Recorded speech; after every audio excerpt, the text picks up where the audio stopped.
Hello again, everyone. I'm Mark J. Weather on Instagram, Twitter, and Snapchat. Isolated storms, cloudy and warm through the overnight hours with lows in the 60s. Tuesday will go up to 80, still warm and humid, but you better pack that rain gear. Scattered showers and storms on and off through the day. More off than on, but still, you can't not be prepared, right?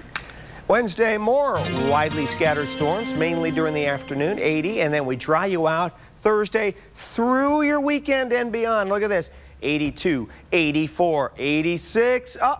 Flirting with 90 by Sunday. We're turning up the heat and humidity. Great beach, boating, or pool weather this weekend. Have a great night, everyone.